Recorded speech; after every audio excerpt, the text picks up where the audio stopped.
کہ یہ نہ تھی ہماری قسمت کہ وصال یار ہوتا، اگر اور جیتے رہتے یہی انتظار ہوتا۔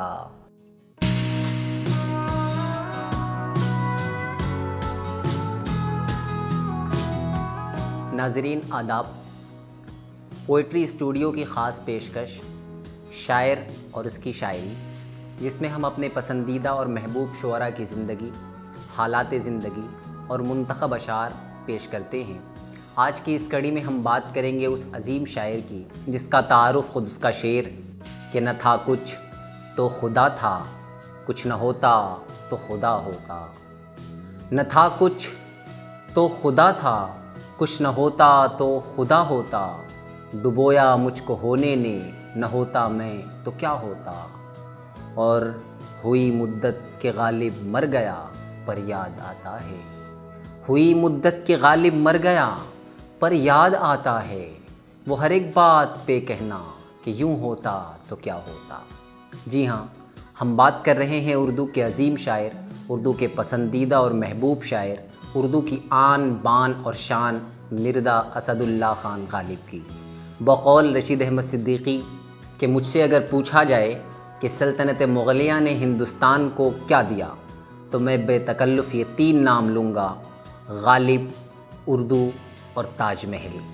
یقیناً غالب ایک عہد کا نام ہے، غالب ایک فلسفے کا نام ہے، غالب ہندوستانی تہذیب و ثقافت، کمپوزٹ کلچر اینڈ سویلائزیشن کے روشن مینار کا نام ہے۔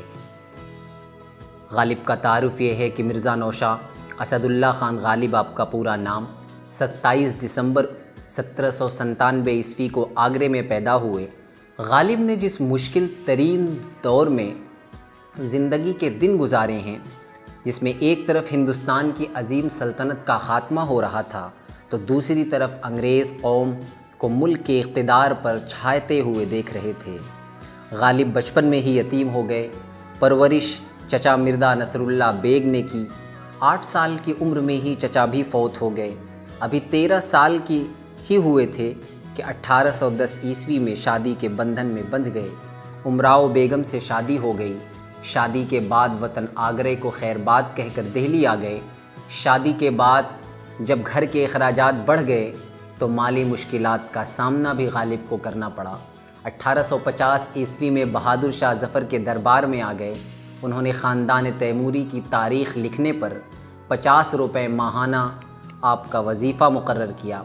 غدر 1857 عیسوی کے بعد سرکاری پینشن بھی بند ہو گئی۔ زندگی کے اتار چڑھاؤ اور مالی دشواریوں نے رامپور، بنارس اور کلکتے کا سفر بھی کرایا، لیکن زندگی کا یہ مسافر 15 فروری 1869 کو انتقال فرما گیا۔ اب ہم بات کرتے ہیں غالب کی شاعری پر، کیونکہ بقول شخصے کہ نوجوانوں کے لیے یا اس عہد کی انجیل کہا جاتا ہے غالب اور دیوان غالب کو۔ تو غالب کی شاعری یہ ہے کہ ہزاروں خواہشیں ایسی کہ ہر خواہش پہ دم نکلے، ہزاروں خواہشیں ایسی کہ ہر خواہش پہ دم نکلے، بہت نکلے میرے ارمان لیکن پھر بھی کم نکلے۔ غالب کا یہ شعر اتنا مشہور ہے کہ عام آدمی بھی اسے گنگناتا رہتا ہے۔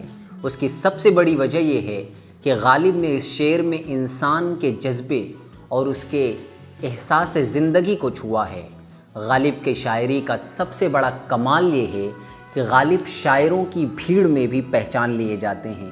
غالب عام انسان کی زندگی اور اس کے مسائل سے آگاہ ہو کر زندگی جینے کا حوصلہ دیتے ہیں، اور یہی چیز غالب کو بڑا شاعر بناتی ہے۔ غالب کو اس بات کا ناز بھی تھا۔ ہمارے فخر کے غالب بیان بھی کرتے ہیں کہ ہیں اور بھی دنیا میں سخنور بہت اچھے، ہیں اور بھی دنیا میں سخنور بہت اچھے، کہتے ہیں کہ غالب کا ہے انداز بیاں اور۔ اب ہم بات کرتے ہیں کہ غالب نے ہمیں اپنی سوسائٹی، اپنے سماج اور اپنے معاشرے کے لوگوں کو غالب نے جینے کا سلیقہ بھی اپنی شاعری کے ذریعے سے دیا ہے۔ غالب کہتے ہیں کہ ہر ایک بات پہ کہتے ہو تم کہ تو کیا ہے، ہر ایک بات پہ کہتے ہو تم کہ تو کیا ہے، تم ہی کہو کہ یہ انداز گفتگو کیا ہے۔ اسی طرح غالب نے ہمیشہ احترام انسانیت سکھایا ہے، احترام آدمیت سکھایا ہے، ہیومینٹی کا میسج دیا ہے غالب نے اپنی شاعری میں۔ آج کے 100 برس پہلے غالب نے کہا کہ بس کے دشوار ہے ہر کام کا آساں ہونا، بس کے دشوار ہے ہر کام کا آساں ہونا، آدمی کو بھی میسر نہیں انسان ہونا۔ یعنی ہم اپنے سماج اور سوسائٹی میں آدمی تو ہمیں مل جاتے ہیں لیکن انسان نہیں ملتا، انسانیت نہیں ملتی، انسانیت دوستی نہیں ملتی۔ غالب کے زمانے میں بھی اس کی کمی تھی اور آج بھی اس کی کمی ہے۔ اس کے علاوہ جب غالب کی جو اپنی نجی زندگی ہے وہ بھی بڑی تلخیوں، بڑی کڑواہٹوں اور محرومیوں کی زنجیر ہے۔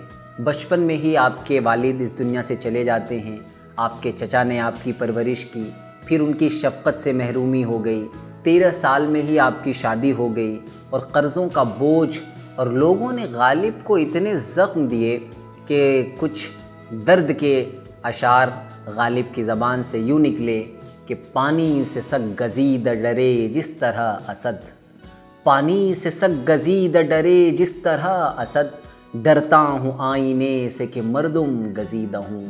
یعنی غالب کو کتنے زخم لگے ہوں گے، کتنی تکلیف ہوئی ہوگی غالب کو کہ غالب کی زبان سے یہ شعر نکلا کہ جس طرح ایک کتا کسی شخص کو کاٹ لے تو وہ پانی سے ڈرتا ہے، اسی طرح غالب یہ کہتے ہیں کہ میں انسانوں سے ڈرتا ہوں اس لیے کہ انسانوں نے مجھے کاٹا ہے، انسانوں نے مجھے تکلیف پہنچائی ہے۔ لیکن اس کے باوجود بھی ہمیں غالب کے ہاں زندگی سے مایوسی نہیں ہے، ان کا خیال ہے اور قدم قدم پر ان کے ہاں احساس ہوتا ہے کہ زندگی خوشی کے ساتھ گزرے یا غموں کے سائے میں، لیکن وہ زندگی کو ایک اپارچونٹی مانتے ہیں اور ہمیشہ خوش رہنے کی تلقین کرتے ہیں اور خوشی کے ساتھ زندگی بسر کرنے کی تلقین کرتے ہیں۔ غالب کہتے ہیں کہ ایک ہنگامے پہ موقوف ہے گھر کی رونق، ایک ہنگامے پہ موقوف ہے گھر کی رونق، نوحہ غم ہی سہی نغمہ شادی نہ سہی۔ اور غالب کی شاعری کا ایک خوبصورت پہلو یہ بھی ہے کہ غالب کتنی بھی مشکلات میں ہوں، مصائب میں ہوں، پریشانیوں میں ہوں، وہ مذاق کا پہلو، طنز و ظرافت کا پہلو، وہ اور اس کا دامن وہ ہاتھ سے نہیں چھوڑتے۔ اور ساتھ ہی ساتھ غالب کی شاعری میں ہمیں یہ بھی ملتا ہے کہ ان کے ہاں تشکیک یعنی شک کا ایک دامن، شک بھی پایا جاتا ہے، یعنی شک کے ساتھ شک ان کا ساتھ نہیں چھوڑتا۔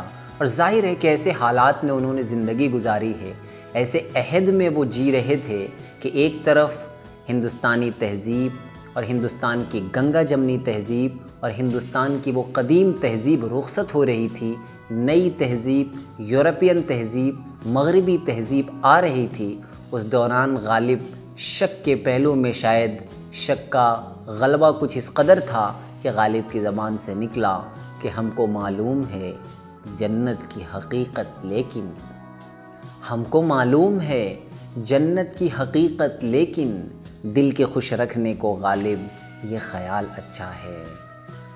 غالب اس کے علاوہ وہ ایک پیچیدہ زبان استعمال کرتے ہیں، لیکن وہ سادہ زبان اور تراکیب میں بھی شاعری کرتے ہیں۔ ایسا نہیں ہے کہ غالب نے صرف مشکل الفاظ میں یا مشکل شاعری کی ہے جو عام لوگوں کی سمجھ میں نہ آ سکے۔ غالب نے بہت ہی سادہ الفاظ میں بھی سادگی کے ساتھ غالب کے حسن کو، یہ شعر ان کا دیکھیں کہ وہ اس کو بیان کرتی ہے کہ موت کا ایک دن معین ہے، موت کا ایک دن معین ہے، نیند کیوں رات بھر نہیں آتی۔ غالب ان تمام محرومیوں اور بے سر و سامانیوں کے باوجود وہ اپنے نزدیک حسن اور عشق اور اپنے محبوب کا وہ ایک خوبصورت معیار رکھتے ہیں۔ ان کے ہاں محبوب کا ایک اسٹینڈرڈ ہے۔ غالب کو اپنا محبوب کچھ اس قدر چاہیے تھا کہ لمبا قد، لمبی زلفیں، چنچل و شوخ، سادہ و حسن کا مجسمہ، شان محبوبی کا مالک، یعنی جس طرح ایک محبوب اپنے لیے پسند کرتا ہے، لمبی لمبی پلکوں والا، چاند سے چہرے والا، ستارہ آنکھوں والا محبوب غالب کو پسند ہے۔ غالب کہتے ہیں کہ اس نزاکت کا برا ہو وہ بھلے ہیں تو کیا، اس نزاکت کا برا ہو وہ بھلے ہیں تو کیا، ہاتھ آئیں تو انہیں ہاتھ لگائے نہ بنے۔ بہرحال غالب کی شاعری کے بارے میں عبادت بریلوی لکھتے ہیں کہ اردو میں بھرپور اور رنگا رنگ شخصیت جو ہے وہ شخصیت غالب کی ہے۔ اس کے علاوہ آپ کو یاد ہوگا کہ غالب نے اپنی زندگی میں، جیسا کہ میں نے بتایا کہ کلکتے، رامپور اور بنارس کا سفر کیا، تو ہندوستان کی کمپوزٹ کلچر اینڈ سویلائزیشن کو غالب نے، یا آپ کہہ لیں کہ کاشی بنارس کے اس خوبصورت حسن کو مرزا اسد اللہ خان غالب نے، جسے مثنوی چراغ دیر کہا جاتا ہے، 108 شعروں پر مشتمل چراغ دیر مثنوی لکھی۔ اس کا واقعہ یہ بیان کیا جاتا ہے کہ غالب جب کلکتے کے سفر پر روانہ ہوئے تو الہ آباد ہوتے ہوئے جب بنارس پہنچے تو ان کی طبیعت خراب ہو گئی اور ان کا جسم بخار سے تپنے لگا۔ تکان کے عالم میں غالب بنارس پہنچے۔ بنارس اس وقت ہر طرح کے حسن سے چھلک رہا تھا۔ غالب کو یہ فضا سازگار آئی اور شاید گنگا کے ساحل کی ہوا جمنا کے ساحل کی ہوا سے زیادہ سازگار ثابت ہوئی۔ طبیعت درست ہو گئی، لیکن غالب کا دل بنارس میں لگ گیا۔ بنارس کے گھاٹ، مندر کے گھنٹیوں سے اٹھنے والی آواز نے غالب کو اپنی زنجیروں میں جکڑ لیا اور وہ کچھ مہینے اس سے آزاد نہ ہو سکے، اور جب غالب کا قلم بنارس کی تعریف میں چل پڑا تو 108 شعروں پر مشتمل چراغ دیر مثنوی تیار کی۔ اب غالب کے بارے میں، غالب کی شاعری کے بارے میں بہت کچھ لکھا جا چکا ہے، بہت کچھ کہا جا چکا ہے۔ جتنا بھی کہا جائے غالب کی شاعری میں کم ہے۔ آج کی اس پیشکش میں، آج کے اس خصوصی پیشکش کے لیے میں اختتام غالب کی یہ خوبصورت غزل کے 4 شعروں پر میں آج کی اس گفتگو کا اختتام کروں گا کہ یہ نہ تھی ہماری قسمت کہ وصال یار ہوتا، جو مجھے پسند ہے اور امید ہے کہ اسے آپ بھی پسند کریں گے، کہ یہ نہ تھی ہماری قسمت کہ وصال یار ہوتا، اگر اور جیتے رہتے یہی انتظار ہوتا، اور تیرے وعدے پر جیے ہم تو یہ جان جھوٹ جانا، تیرے وعدے پر جیے ہم تو یہ جان جھوٹ جانا، کہ خوشی سے مر نہ جاتے اگر اعتبار ہوتا، اور ہوئے مر کے ہم جو رسوا ہوئے کیوں نہ غرق دریا، ہوئے مر کے ہم جو رسوا ہوئے کیوں نہ غرق دریا، نہ کبھی جنازہ اٹھتا نہ کہیں مزار ہوتا، اور یہ مسائل تصوف یہ تیرا بیان غالب، یہ مسائل تصوف یہ تیرا بیان غالب، تجھے ہم ولی سمجھتے جو نباد خار ہوتا، تجھے ہم ولی سمجھتے جو نباد خار ہوتا، تجھے ہم ولی سمجھتے جو نباد خار۔ تو اگر ہماری شاعری، ہمارے افسانے آپ کو پسند آتے ہیں تو ہمارے چینل پوئٹری اسٹوڈیو کو آپ لائک کریں، شیئر کریں اور چینل سبسکرائب کرنا بالکل نہ بھولیں۔